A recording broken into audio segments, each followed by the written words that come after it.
introducing our keynote speaker. Sheryl Nussbaum-Beach is a 20-year educator who's been a classroom teacher, technology coach, charter school principal, district administrator, and digital learning consultant. Currently, she's in her dissertation program completing her doctorate in educational planning, policy, and leadership at the College of William & Mary, where I believe she also teaches. Through the Powerful Learning Practice Network, she co-founded with Will Richardson, who works with schools and teachers around the world. She's just back recently from New Zealand. Additionally, she co-founded the K-12 Online Conference, a free annual global gathering of educators hosted on the web and packed with cutting-edge ideas. Sheryl has published journal articles, books, chapters, magazine pieces, and featured on public broadcasting, television, and radio shows. She's a regular presenter at local, state, national, and international conferences. Her first book on 21st century learning will be published with an eye on education in 2008. Please join me in welcoming our keynote speaker, Sheryl Nussbaum-Beach.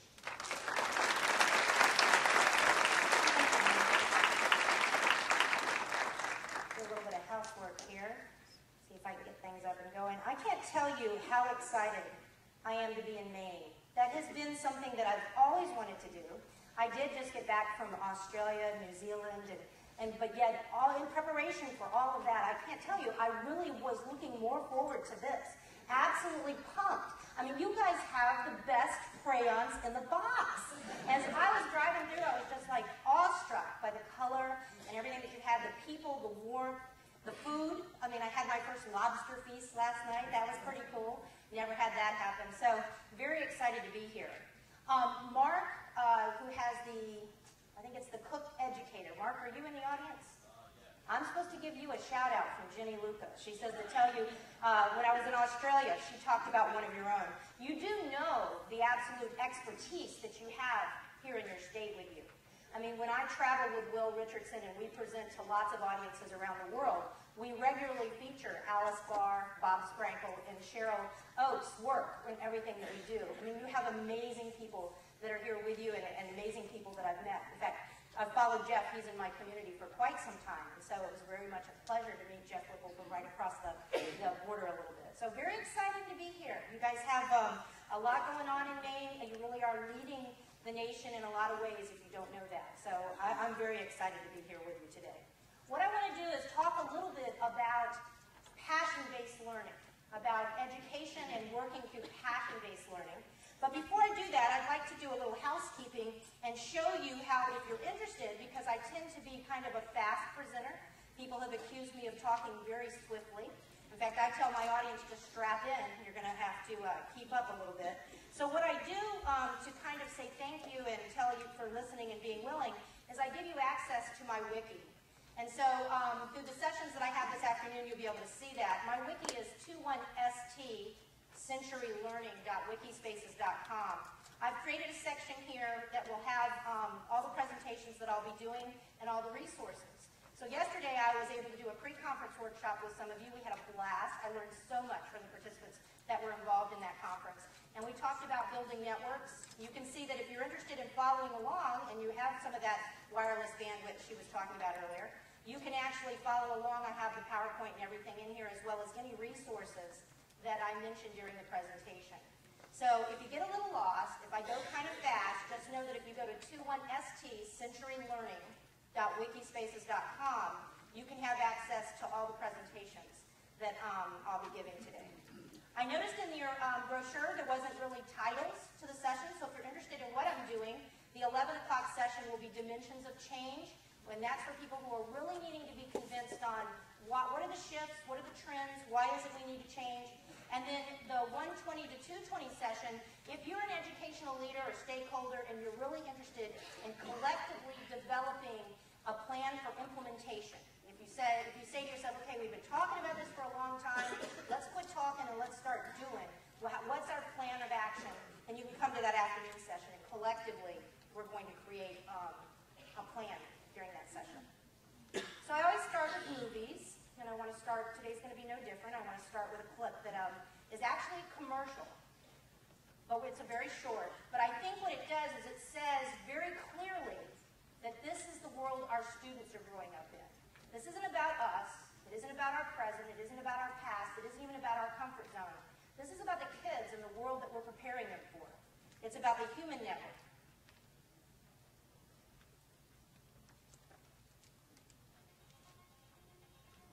Welcome. Welcome to a brand new day. A new way of getting things done. Welcome to a place where maps are rewritten and remote villages are included. A place where body language is business language. Where people subscribe to people, not magazines. And the team you follow now follows you.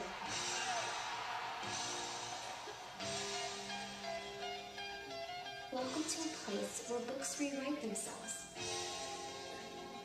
Where you can drag and drop people wherever they want to go. And a phone doubles as a train ticket, plane ticket, or lift ticket. Welcome to a place where a wedding is captured and recaptured again and again. Where a home video is experienced everywhere at once. Where a library travels across the world. Where businesses are born, countries are transformed, and we're more powerful together than we ever could be apart. Welcome to the Human Network. You know, this is the world that our kids are living in. It really is. Let's see if I can make this happen. Welcome. Welcome to a brand new day. There we go. I struggled with it earlier. The thing that I love most about that is the emphasis that this is the human network. You know, this is all about, the line I love is that none of us are as good as all of us, that none of us apart are as good as we all are together. As I went around the room and introduced myself, each of you had some pretty incredible things to share with me. But collectively, the wisdom of the crowd, that is where we're at today. And as we think about life in the 21st century, as we think about what does it mean to be a 21st century educator, what does it mean to have a 21st century driven classroom, what is that? It really is about relationships. It's about the human aspect. It's not about using technology for technology's sake. You know, when I first got involved in the technology realm, it's late 80s, and like a lot of you, I remember plugging kids into a machine. You know, we would have a machine over in the corner. It had some really cool games on it. Apple IIe was when I entered the system. That shows you how old I am. And you would sit the kid down in front of the computer, and then they would engage with the machine. In the 21st century, what we're talking about, though, is passing through the machine. A child sits down in front of a computer, and they actually pass through it and come out the other side.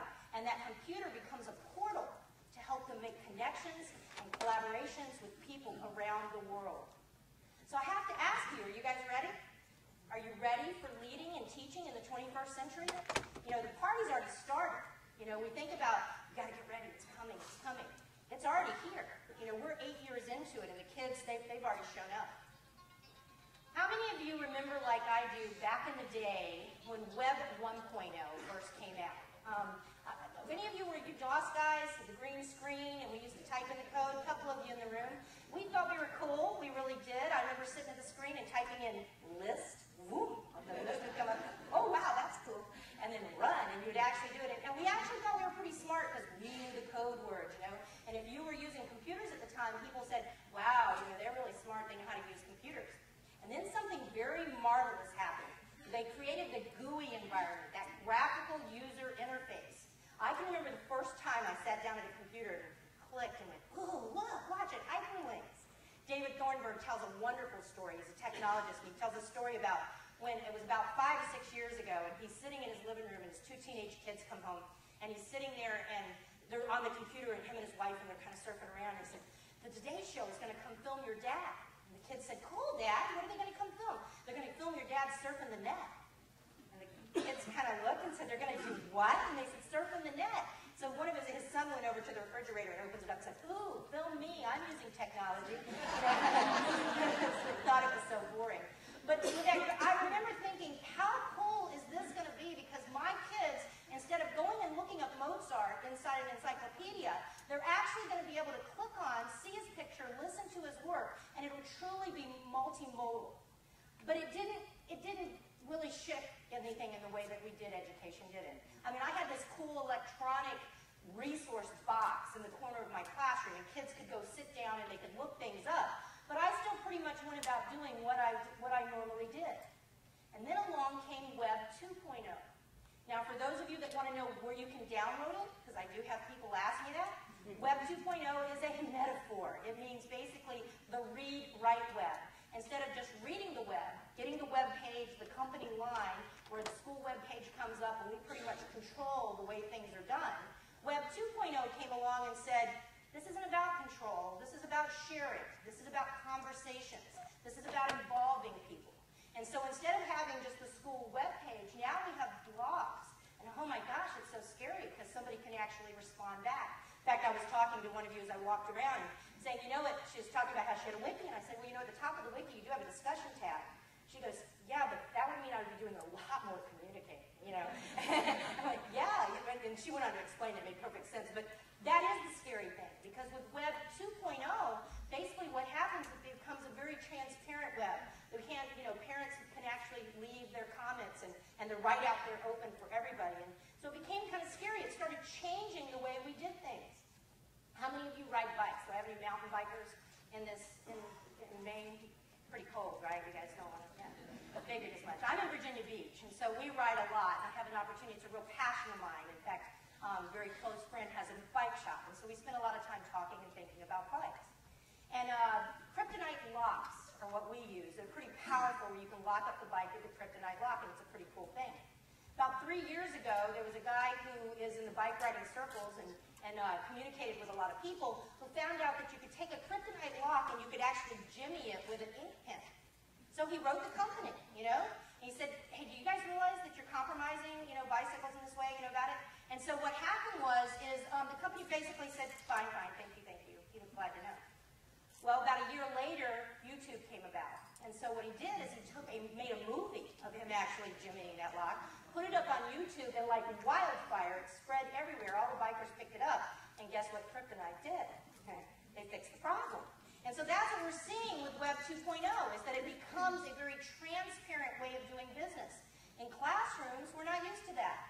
Traditional classrooms have been 4 walls. You kind of go in your room, you shut the door, and what happens behind there stays behind there.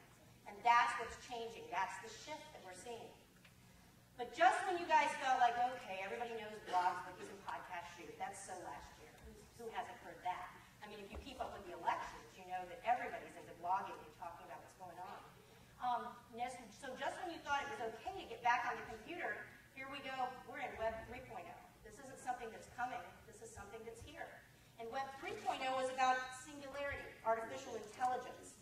And so I want to show you something. Guy, who's a well-respected guy in the gaming world, tells a story about Web 3.0. Web 3.0 is basically artificial intelligence. It's where you create your avatar, and your avatar, your 3D image of yourself, will go do your bidding for you. And so there are like immersive worlds. Some of you may be World of Warcraft players. There's Second Life. There's these different immersive worlds that kids are involved in. And so he tells a very powerful story. And so I'd just like to share that story with you right here. He said that there was this girl, and basically what happened is she began making clothes for her Sims characters. She wanted more textures than the game provided. She taught herself to use Photoshop to create her own. Eventually, she moved to Second Life and began selling her original designs. When asked if she planned to pursue her interest in fashion, she said no. I want to work with computers because they give you power. When you deal in communities of practice, when you're dealing with passion, you can see that this Web 3.0 is something that's really going to be powerful in the lives of our students. So how many of you know Second Life? Are you Second Life users? A lot of you guys in here. Wow, that's awesome. So for those of you that don't, Second Life is an immersive world where you can visit via your 3D avatar, be able to go in and actually collaborate, communicate, make new friends, decide to do different things. You can see in the pictures here that you actually have a merch table where some kids have gotten together. They attended a concert, a show, where they heard one of the local bands who were streamed over a learning object that they created in this immersive world. And then afterwards, the avatars came out to the merch table to sell merchandise, the CDs, the covers, the clothing, and that kind of stuff. So they're actually making money See, in Second Life, you have Linden dollars, and Linden dollars are exchangeable for any currency in the world. And so by selling artificial, not artificial, but virtual objects, you're actually able to make real dollars. You can see that, according to this slide, that in 2 years, most of your Fortune 500 companies will have a presence in immersive worlds like Second Life. So if some of you are sitting here and saying, wait a minute, I can barely get a handle on my first life shooting, and here now you're wanting me to go into Second Life. The thing you need to remember is that the kids that you have in your classroom today, the students that you're preparing for their future, that you're helping to become good citizens who will take their place in the workforce, many of them are going to be going to work by carrying a virtual lunch table, that they will actually be reporting to work and doing jobs that take place in a virtual world. Their company and exchange for the legal tender will take place in that virtual environment. So if you need a reason, why do I need to figure this out? I don't have that kind of time. I don't want to go into these immersive worlds.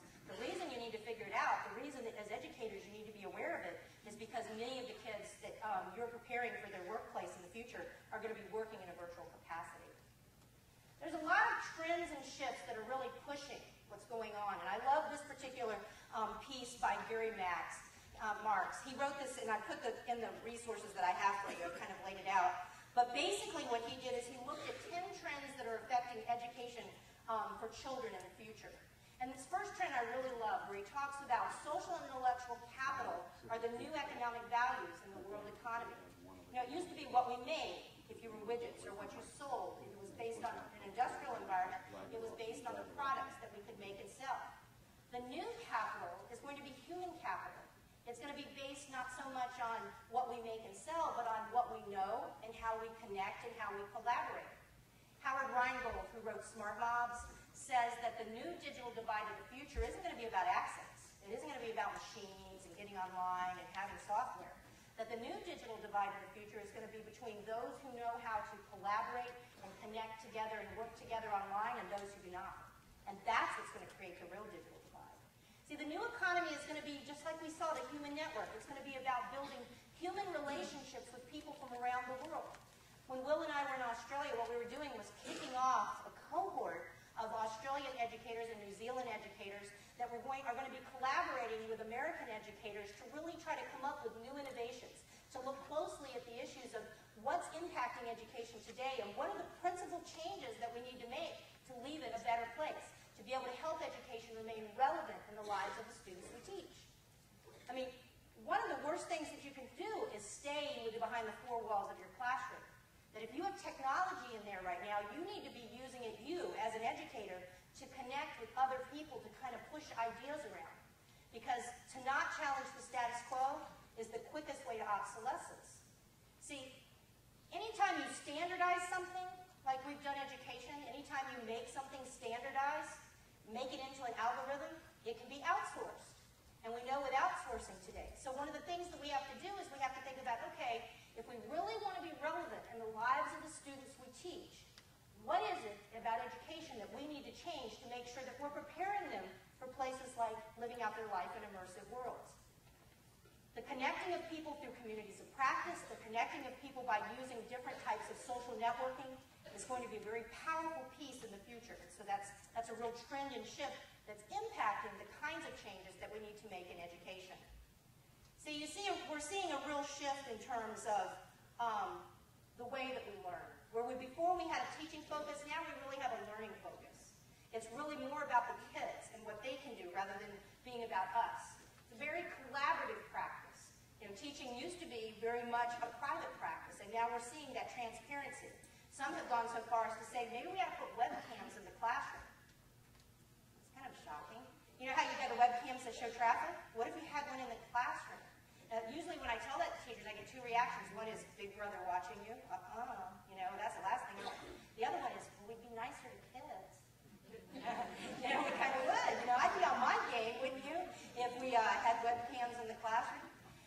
Schooling is an improvement option, and schooling as an improvement as a requirement. You know what I'd like to see? I'd like to see educators move away from mandated accountability and have us actually move into mutual accountability. Wouldn't that be a cool thing? Where we did the right thing because it's the right thing to do, that some of that visionary stuff about why we got into education in the first place, I think that that would be a very exciting thing. You know, we're at the point of real change in education. Everywhere we look, we see lots of shifts happening in education. The world is pretty much changing at a dizzying pace. And there's a lot of us in this room that have been carrying this baton for a long time. In that pre-conference session, we talked about that a lot of us 10 years ago were saying many of the same things that we're saying today. But what we have to do is we have to be able to conceive a really broader vision of what education is going to mean. You know, sometimes the greatest obstacle we have in managing change and thinking through all these things I'm going to learn at this conference, how's it going to impact me, what do I need to do? And sometimes the greatest obstacle we have is simply our memory, because we all went to school. We all have this conceptual framework of what school is like. But what we really need to be thinking about, especially in light of the shifts and the trends that we're seeing, is how can we move from a classroom metaphor to a community metaphor? How can we connect our students with each other within the classroom in the form of a community? And how are we going to be able to understand that knowledge is everywhere now? You know, with the rate that knowledge is expanding, and Ken Kay, with a partnership with 21st Century Skills, says that by the year 2020, knowledge will double every 72 hours. And you hear what I said. By the year 2020, knowledge will double every 72 hours. Okay, let's say some of you skeptics say, I'm not buying it. Okay, half of all knowledge will double every 72 hours. If that's the case, if we've got knowledge doubling every 72 hours, then we couldn't memorize it, we can't get the kids to memorize it, and textbooks will not be able to keep up. Textbooks are going to be out of date before they're published. We've got to think about, if knowledge is everywhere, then kids don't have to come to school to get it. So to think that we've got knowledge being scarce, and that we actually have to build a system of education saying, you come into my room, what I'm going to do is crack your head open, pour the facts in, and then you're going to regurgitate it back, is not in keeping with the model that we have today. To think that 35 kids have to be on the same page, learning the same thing at the same time, is to say that you really don't understand the shifts that are happening or the stations that we're preparing these kids for. You know, content has got to stop being king. There is some foundational knowledge. That's why I'm all about passion-based learning. We're going to look a little closer at what that is. There needs to be a foundational knowledge. I don't want to have to go to a restaurant and get out a calculator just to figure out my bill. However, we do need to move away from thinking that all that memorization of facts and regurgitation in a way that I tell them to use it, is that really in the best interest of serving these kids if everything they're learning is going to be outdated very shortly anyway? It's really going to push our thinking a little bit to think about, you know, how are we going to restructure education so that it really meets the needs of the kids in today's world.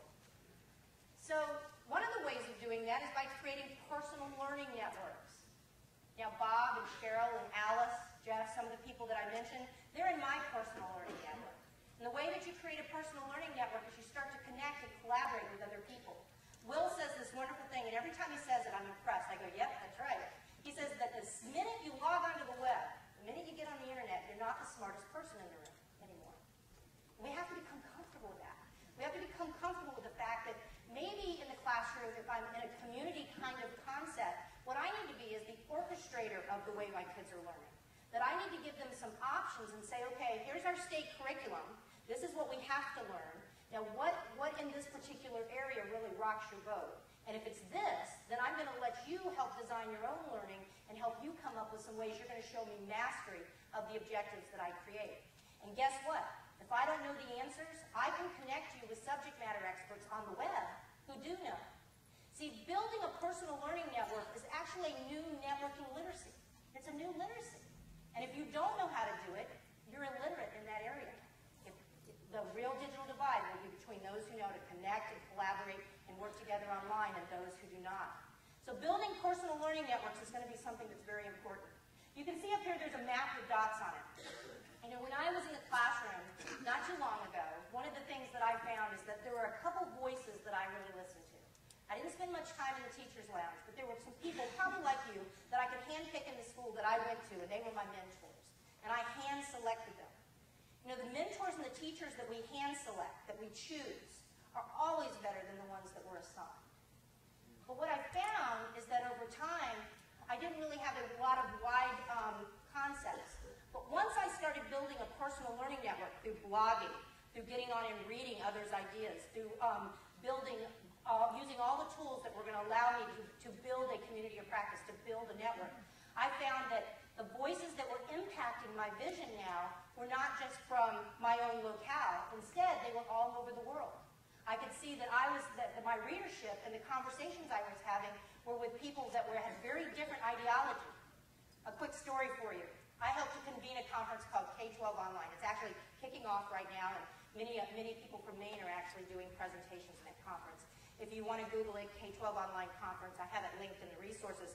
Basically, it's a conference that's for educators, by educators, about these whole shifts, about everything you're going to be learning about at your conference. And it's free. It doesn't cost anything. Last year, we had 80,000 educators from around the world be a part of that.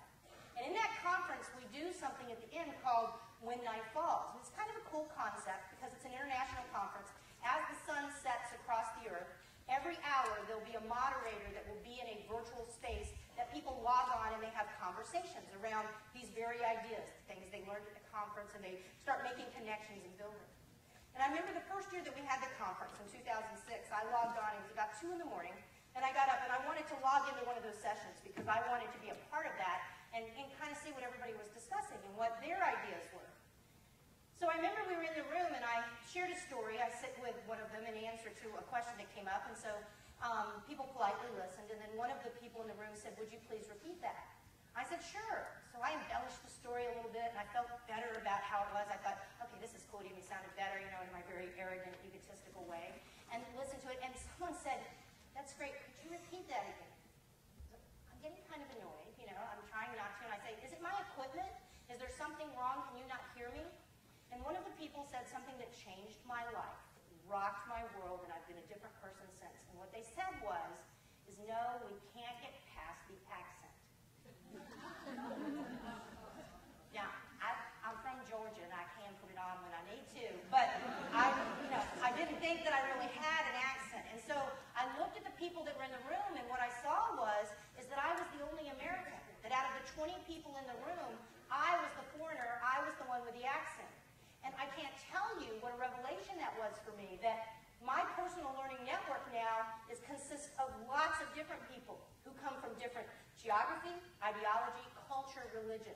There's a book called The Medici Effect that if you're into reading and you want a good book to read, I'd recommend that one, that talks about that when you bring diversity together, that it's out of diversity that comes true innovation.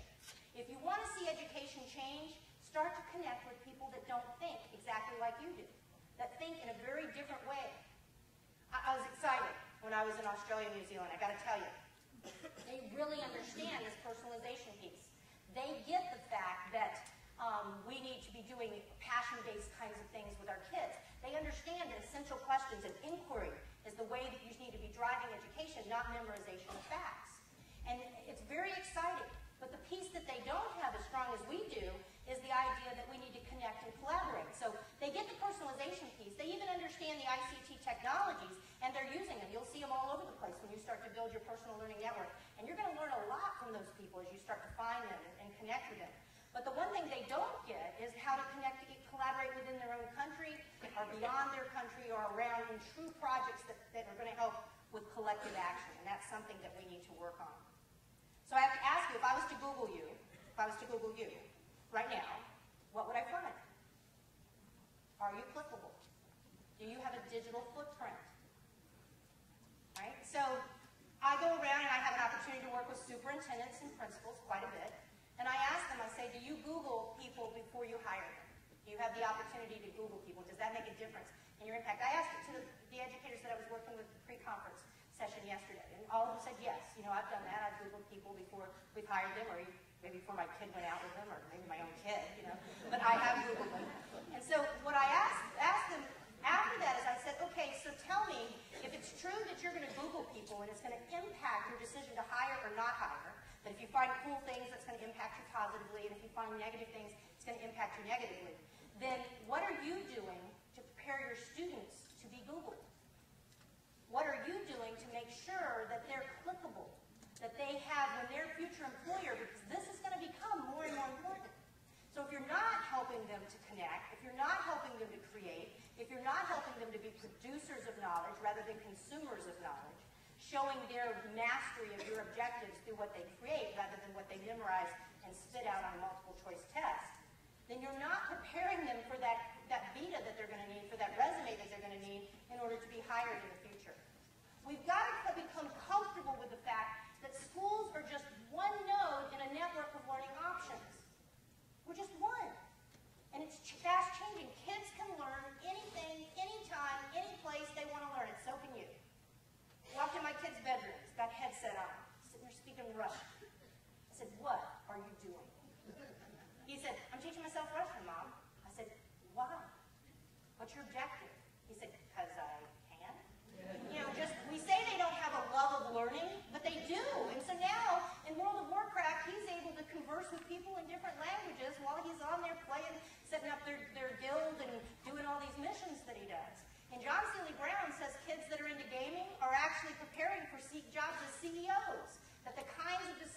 making, the kinds of things that they're doing online are actually preparing them for very higher level order thinking skills, the problem solving, being able to think on their feet, becoming adaptive experts, embracing ambiguity, all things that we really don't nurture in a classroom situation.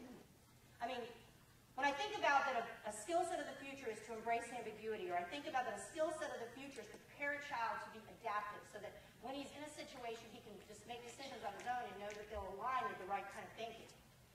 I think, my gosh, what have I done with my students that prepares them for that? You know, basically, I tell them, okay, here's what you're going to learn, here's how you're going to learn it, and here's how I'm going to assess and make sure that you mastered what I told you to learn.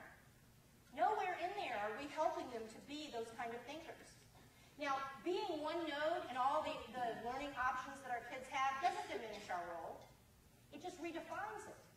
And who do you want to redefine it? Do you want, policymakers to make the kinds of decisions? Or do you, as educators, want to help to redefine that?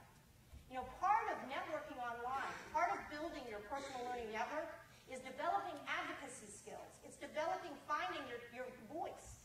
The teacher is advocate, the teacher is researcher, the teacher is as PR specialist. It helps you to develop an online voice so that then you can give those skills to your students.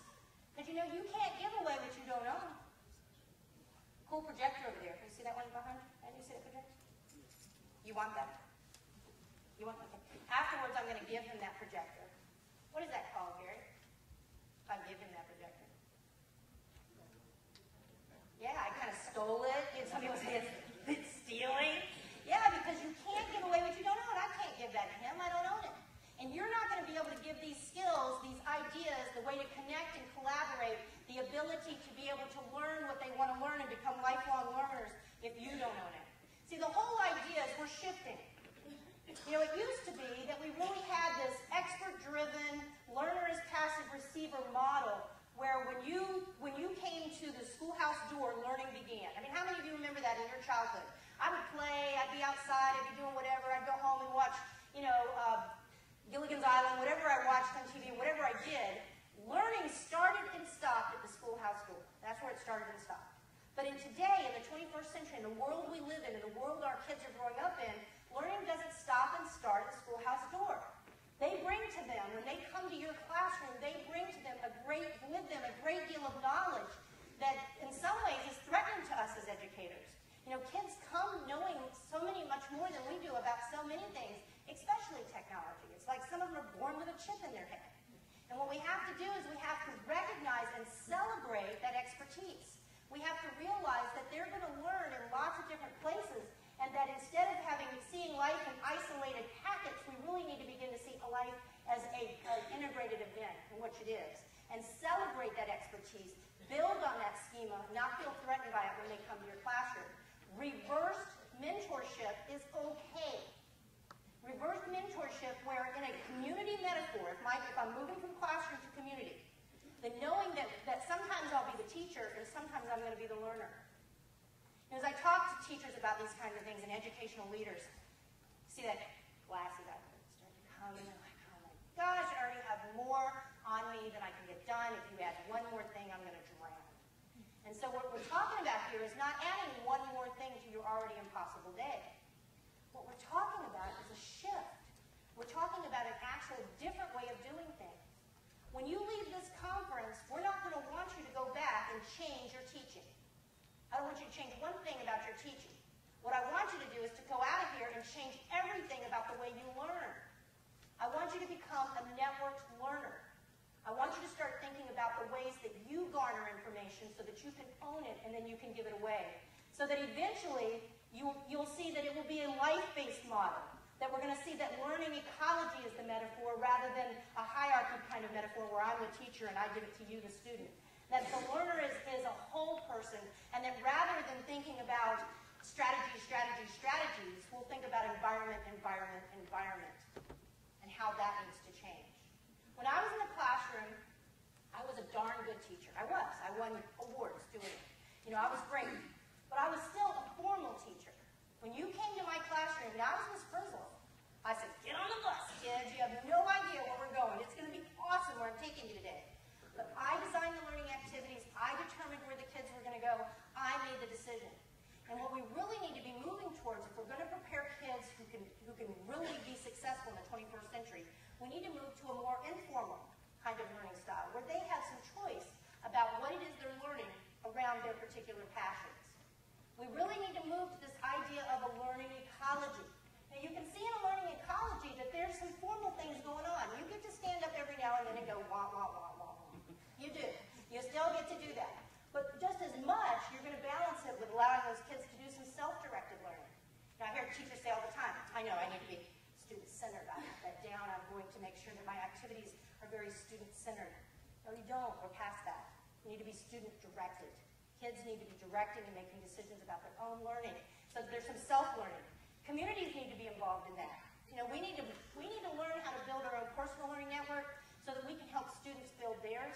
We also need to help students understand how to pursue scholarlyship kinds of things in a community of practice, a situated learning community, walled garden, if you will, where we handpick subject matter experts. Education at this point has really been about learning about. We've helped kids learn about. They've learned about history. They've learned about science. They've memorized lots of things. You've done a masterful job. You've put out some people that have gone forth and done some incredible things. Good on you, good on me. We are great. The problem is they changed the rules. We now have a different game. And instead of preparing kids that are going to go out and do very linear kinds of things, where we're beginning with the end in mind because we know what the end's going to be, we're now the first generation of teachers who are preparing kids for jobs that haven't even been invented yet. How do you begin with the end in mind when you have no idea what that's going to be? So what we have to do is we have to think about how can we help our students, instead of learning about, learn to be. And instead of learning about history, they can become historians. Instead of learning about science, they can operate in a scientific way, the scientists do. And that's going to be part of this learning ecology when you change your classroom metaphor to a community metaphor. And it's going to be tool-rich. But I got to tell you, even though you're at a technology conference, it isn't about the technology. When do you think about the heating and cooling system? When what? And it doesn't work. And that's how the technology should be. You know, Chris Dede says that anytime you have a technology, you start with the technology, you've got a technology going and looking for a problem. You don't want to start with the technology. You want to start with the activity, what you want them to learn, and then you pick the right tool for the job. So we do want a tool-rich environment, but sometimes it's going to be face-to-face. Sometimes it's going to be pencil and paper. But there's going to be lots of other options, and so we want to make sure we have that multi-channel approach for our students.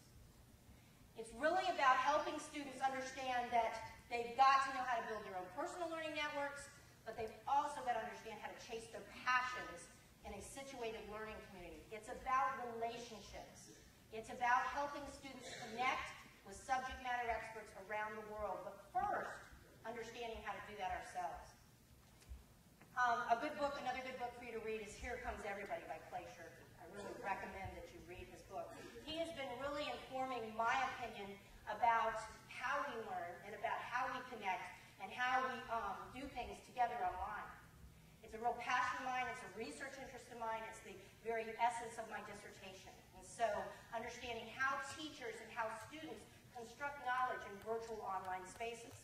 And one of the things he talks about is this scaffolding, if you will. It's not linear. It's more of a scaffold. But that we start out connecting and sharing with each other. So how many of you read blogs? Okay. How many of you reply to blogs? Good. That should have been more hands, by the way. How many of you actually are bloggers? Good. We have quite a few bloggers who are saying nice things. How many of you are what you would consider thought leaders, that you're putting new ideas out there? See, here's what happened with me. I first started blogging.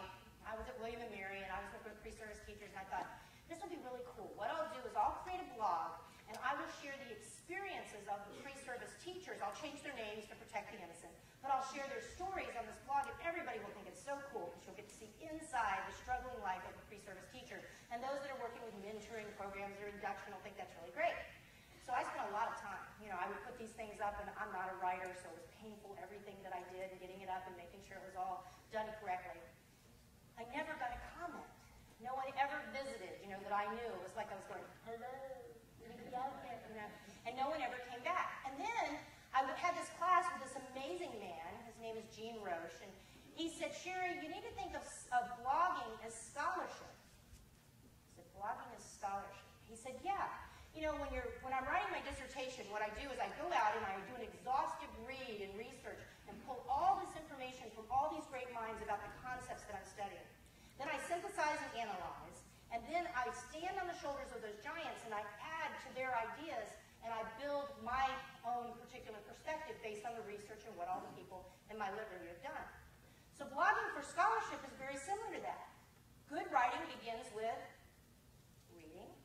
Good blogging begins with reading.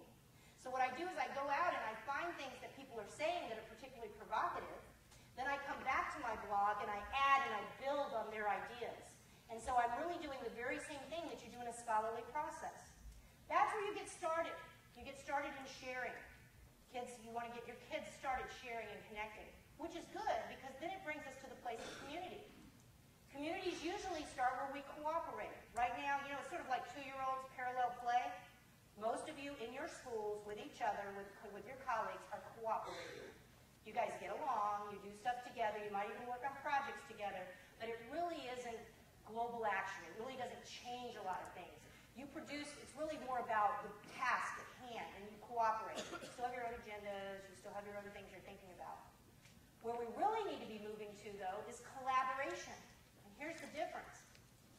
We can have kids work in cooperative learning groups, but when they really start collaborating, that means that the people that are involved in that project, if one of them went away, the project couldn't go forward. That what you bring to that project or that activity is so unique, is so special, that if you weren't a part of that, they'd have to change the whole focus of the project. Cooperating, not so. One of you drops out, something like that, the project still goes forward. So online, we need to move from just cooperating to really collaborating.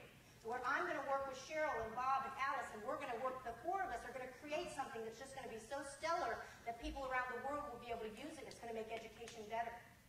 And that's when we really move to the place of collective action. And if we're trying to manage change, if we're really trying to look at how can we manage change and how can we make sure that we're moving kids towards the right place, then we need to bring them to a place of collective action, where your kids are working with kids in Australia. I'll give a perfect example. Laura Stockman is a 10-year-old little girl who decided when her grandfather died, she was going to honor him by doing a project called 25 Days to Make a Difference. So what Laura did is she put together this blog, and for 25 days leading up to Christmas, every day she was going to do a good deed. Well, the thing she didn't realize it, but all of a sudden people from around the world, because of the tags she was using and all, started picking it up, and these people who were into benevolence and into giving started noticing her, and so people started pledging money. So then they got to choose which these kids are doing these good deeds, taking out the trash, doing whatever they're doing. And people are pledging all this money. Well, it just kind of grew. And so for 10 months now, her 25 days have turned into 10 months. And she's doing things like everybody's collecting all these books and they're giving them to, you know, homeless kids. And there was a pajama drive that she did. And she's getting recognition. She's been on TV and she's been in magazines. And if you look at her dots on her map, like we looked at earlier, it's amazing. This 11-year-old has all these people that are reading and that she's collaborating with, and she's influencing their decisions. So she was sharing, and it led to cooperating, and it even led to collaborating. However, just recently what she's done is Mark's friend, Jenny Luca, she has connected now with Jenny and some teachers in New Zealand, and before, everything that Laura was doing was from home because the blog was blocked at school. The kids couldn't even see what was going on, so it was like she was doing all this in spite of the school, which is sad. I want that happening at school, you know? And so what these teachers have done is they've moved to collective action, and they said, we're going to get schools all over. We're going to put it inside a virtual community platform called NAME. We're going to invite all these schools to participate, and we're all going to do these good deeds. We're all going to truly work together to make a difference in the lives of the people that we impact. Now, these are characteristics of a healthy community, but they're also characteristics of a healthy classroom. Is your classroom self-governed? You know, we start out in the beginning, you know how you put your rules on the board first day, and you say, okay, this is what we're going to do in the class, you know, running, or we are going to do this, or however you're going to express them. And again, when you move from a classroom metaphor to a community metaphor, you want it to be self-governed. You want kids to find meaningfulness. You want it to be a safe place that they can express their feelings. So Geetha Narayana says it this way. You guys, I know on the way up here I stopped at a barbecue place, which was very amazing. It was my first exposure to your I just was like, oh wow, this is cool. It was range-free animals and very organic, even though it was meat. You know, in Virginia Beach, we have PETA. My daughter's vegan, and she's like the vegan police. I brought her back honey from New Zealand, and you know, she put on the blog that she got up and ate honey that I brought her back from New Zealand. One of her friends said, "That's still an animal product. It's not vegan." You know, so she said, "The vegan police got me, Mom. You know, I ate your honey," and oh my God. Well, when I came to Maine and I stopped at one of your restaurants, I thought, okay, well, they get it here. They really understand that it's about local farming and that kind of stuff. So are you familiar with the slow food movement? Do you guys know what I'm talking about? In Virginia Beach, I say that to teachers, and they go, huh, what? So this whole idea of the slow food movement, where we're going to celebrate food, we're going to be with our families, and we're going to eat, and we're not going to do this fast food thing. When I was overseas, they said, you guys really eat in the car? Do you really do that? Oh, heck yeah. That's where most of our meals take place, in the car. So what Geep and Mariana said was, she said, we need a slow education movement. Now, don't get me wrong, she worked with Seymour Papert. She understands technology and the importance of it. But she says what we need to do is we need to figure out ways to use technology so that it's not what I call the lemming effect. Do I have any Twitterers in the room? You use Twitter, raise your hand, okay? So Twitter is a micro-blogging site that people get on in 145 characters. You share resources, talk about what's going on, and it's pretty cool. It's a great way to start building your personal learning network. But what happens is that because in a generation of people that are trying to make sense of this, and Clay says in 10 years we'll all look back and go, we didn't have a clue. But we're trying to make sense of this as we're moving through it. That someone will mention a new tool on there, and you Twitter people tell me if you don't agree with this. Somebody will say, what about Digo? Have you seen Digo? And like lemmings, we're all, we go over and everybody starts using Digo. And somebody will say, what about Clerk? Everybody will go over and start using Clerk. And we really are chasing the technologies for technology's sake themselves. And what Geetha says is that we need to look at this so that we can look at it through new eyes and make principle changes. She says there's three kinds of educational leaders. One is the Techno Skeptic. Now, you may know these guys. You may see them in your school. Techno Skeptic is a back-to-basic person that says, look, I have been doing it this way and producing learning kids all along, and I'm going to continue to do it this way. I really think that it should be grade-based, sequential. We've got to build on the strengths of kids. You can't have a bunch of kids in different places if we're going to have quality of education. And that they really feel like it's the printed word, the traditional pencil and paper test that should be running things. And then you have your techno-evangelists, and I bet we have some in this room. And those techno-evangelists basically come from a wide spectrum of learning options. They really are able to substantiate their opinions about technology through brain-based learning, through different types of learning styles, through cognition, the fact that these kids are going to need this. And so they really believe that inquiry and research has a place in it. I guess I'm a techno-evangelist, but, you know, admittedly. And then you have these technomimetics. And just as the name suggests, what a technomimetic is somebody who really wants the latest, greatest. You know, these are the ones that, if you look at the rhetoric on their brochures, it says, you know, that we have a one-to-one lab. You know, just because you have one-to-one program doesn't mean that you're really giving kids the digital skills that they need. You know, but they'll have all these things. We've got the latest Wi-Fi. I love this at the end. It says, to mimetics, education is like a shopping mall or a theme park. Something that has value only in the short term, as long as it attracts young consumer learners who can plug and play and perhaps learn. And so what we have to do is we really have to come to terms where we decide that we want to follow education in such a way that it's going to be a slow education movement. Now, Lisa Duke believes in passion-based education. I want to show you a video that her students did real quick, and then I'll be winding down. So I know that we're getting close to time here. Lisa Duke worked with her students. What started out as a teacher-directed project ended up becoming a student-directed project.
happened here that was very similar. And so what she did is she got the kids together, and at first it was very teacher-directed. She aligned it where she was going to have certain objectives. There were certain assessments that she was going to do. But her idea was, she teaches civics, that she was going to get these kids involved in activism around this bridge project, and she was going to meet all the objectives of her class through letting these kids do this project. Well, very soon it went from teacher-centered to student-directed because the students' passion kicked in, and they got really excited. They decided to produce this YouTube video. They educated the public. They went and spoke at board meetings. They wrote their speeches and their scripts. They understood how to do elevator speeches with policymakers. The AP Stats teacher came in and helped the kids visualize their research. They storyboarded. They did everything. She said the first semester she graded on their lobbying efforts, the second on community service, the third semester on the video, and the fourth on essay and oral presentations that they did to the community. And basically what happened is they ended up Skyping with students who had experienced the bridge crash in Minneapolis, and the kids were able to connect and share the results. We've got to move, and I'll close with this, we have got to move from a deficit-driven education system to a strength-based education system. Kids come to us, we diagnose what their problem is, and we teach to the gap. And the problem with that is that if we spend most of our time trying to help kids just meet the gap, they are never going to realize their full potential. They are never going to achieve excellence. Tell me a single time in sports that we say to someone, hey, I'll tell you what, you're really lousy at kicking, or you're really lousy at making the field goal, so we're going to choose you, buddy. You know, you're in. We play to strengths, and the people produce excellence. The weaknesses will take care of themselves if you appeal to passion. So what's our legacy going to be? We have to ask ourselves, what kind of legacy do you want to leave? The Berman Foundation did a study where they took two groups. Civil War was the content. One group taught in a traditional manner. One group taught using inquiry, lots of connectivity, lots of technologies, using a real community perspective. Which group do you think did better? Which group? Some say the community, the non-traditional group. But I'm not going to leave you there.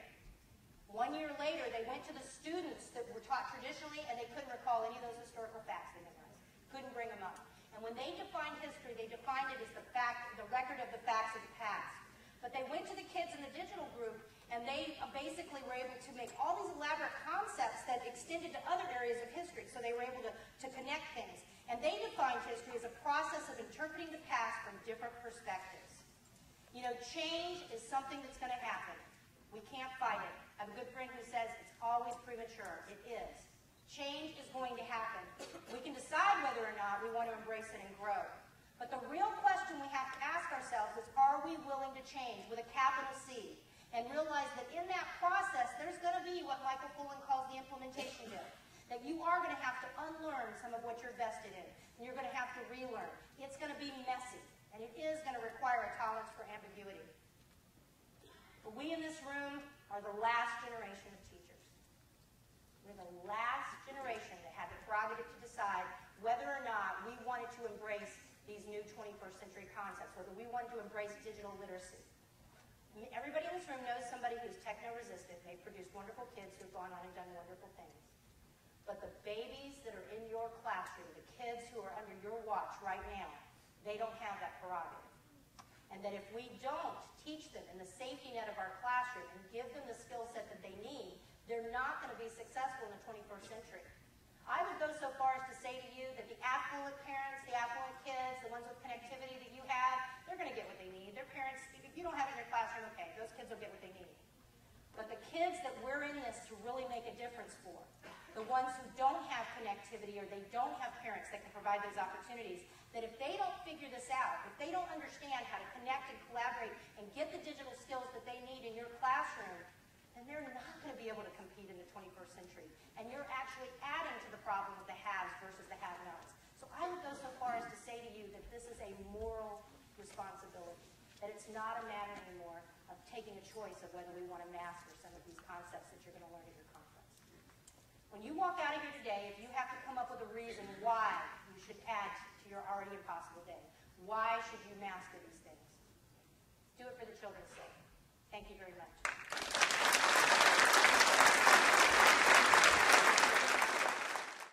This is protected by a Creative Commons Attribution Share Alike license.